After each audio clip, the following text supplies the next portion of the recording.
Hey guys, Jesse from Fulla Strength and Conditioning here with tip 57 of my 90 fitness tips in 90 days. So I've had a pretty enjoyable Tuesday and got myself a nice fresh haircut, as you can see. It's going to make me run faster as well, so that's always a positive. Just wanted to quickly give you guys a little bit of information on how you can see new progress and speed things up if your results are maybe hitting a bit of a plateau.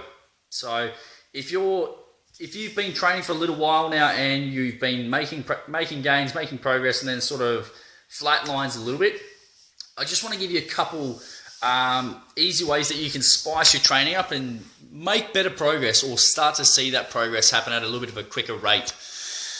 So this is actually inspired from a post that I read on the interwebs on Facebook yesterday, and basically the premise of it was to keep the strength movements constant or similar. So obviously still having some form of periodization or planning to them. But when it comes to doing, the conditioning or the heart rate side of things, that's when you start to spice things up. And this is something that resonates really, really tightly with my philosophy and my thought process. And it's something that I think you can incorporate as well.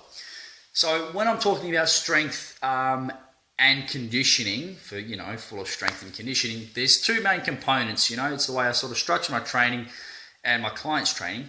We'll have a strength component, so it heavily focuses on strength. And the reason for that is everything is easier when you're stronger. And I mean everything. Okay, so that's the first thing. Strength is the base for everything, every other physical ability. Once we complete our strength and we've got it planned so it's progressively going up, then we will have some form of conditioning or heart rate work. And this is the tough stuff. This is the hard part. The strength stuff obviously is still challenging, but when we start to get the heart rate, when we start getting this going a million miles an hour, that's when things get challenging, and that's where people don't throw the towel in, but it's definitely more challenging. So, on one side, we have our strength portion of our routine. That should stay fairly constant. We build that, we grow it, we make ourselves stronger on a week-to-week basis. However, when you do that conditioning component, that heart rate work, you want to vary it. Not as much as possible, but you want to keep it varied pretty much each and every session. You want something to change. You want something to be more challenging, more difficult than the previous. So I'll give you an example. This is something I've rolled out with a couple clients for their new 4 weeks worth of training. Basically, I'm going to give you guys, what have we got, 4 4s, 16 weeks worth of training. All right, this is specific to the Concept 2 rower. These go in 4-week waves. Cycle 1, so each cycle is 4 weeks. Okay, so hopefully you're still with me. Cycle 1, you complete 5 300-meter rows. Okay. Cycle 2, you complete 4 400-meter rows.